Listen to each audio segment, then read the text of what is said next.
இதை தோல்வி அப்படின்னு நாங்க பாக்கலீங்கன்னா இதை தோல்வின்னு எப்படி நீங்க பாப்பீங்க? ஏன்னா உங்களுடைய எதிர்பார்ப்புகள் எங்களுடைய உழைப்பை பார்த்து பத்திரிகை நண்பர்கள் இந்த கேள்வியை பார்க்கும் பொழுதே உங்களுடைய எதிர்பார்ப்பும் அதிகமாக இருக்கு. முதல்ல பாரதிய ஜனதா கட்சியை பத்திரிகையில நோட்டா கட்சின்னு எழுதுனீங்க, கட்சி எங்கேயுமே இல்லைன்னு கேட்டீங்க. என் கலைஞர் கருணாநிதி அவர்கள் பாரதிய ஜனதா கட்சி எங்க இருக்கு, அங்கும் இங்குமா ஒன்னொன்னா இருக்குனாங்க. இன்னைக்கு நீங்க கேட்கிற கேள்வியை பார்க்கும் பொழுதே ஒரு மாநில தலைவருக்கு ஒரு எக்ஸ்பெக்டேஷன் வச்சிருக்கீங்க. ஓ பாஜகனா 10 சீட்டு ஜெயிக்கணும், ஓ பாஜகனா 25% வாக்கு வங்கி கிடைக்கணும் அப்படிங்கறத உங்க கேள்வியினுடைய உட்பொருள். அதான் நீங்க எக்ஸ்பெக்டேஷன்.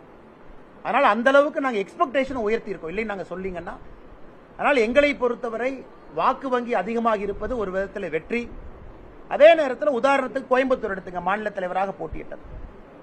இதுவரை சரித்திரத்தில் வாங்காத ஓட்டு கோயம்புத்தூர்ல வாங்கியிருக்கு. கோயம்புத்தூர்ல அதிமுகவை பொறுத்தவரை டெபாசிட் ஜஸ்ட் வாங்கியிருக்காங்க. 16.6% டெபாசிட், 17% வாங்கி டெபாசிட் ரீடைன் பண்ணிருக்காங்க. கோயம்புத்தூர்ல 10க்கு 9 எம்எல்ஏ அதிமுக இருக்கிறாங்க. அதிமுகவினுடைய கோட்டை கோவைன்னு உங்களுக்கு தெரியும்.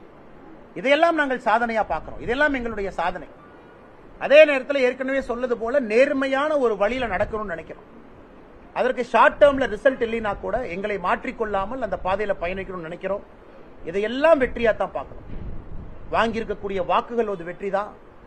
3 முனை போட்டி தமிழகத்தில் முதல் முறையாக பல இடத்துல நடத்தி இருப்பது வெற்றி தான். பெரிய கட்சிகளுடைய வாக்கு சதவீதத்தை கீழே கொண்டு வந்திருக்கோம், அது வெற்றி தான். அதனால் வருகின்ற காலத்தில் இன்னும் கடுமையாக உழைப்போம்.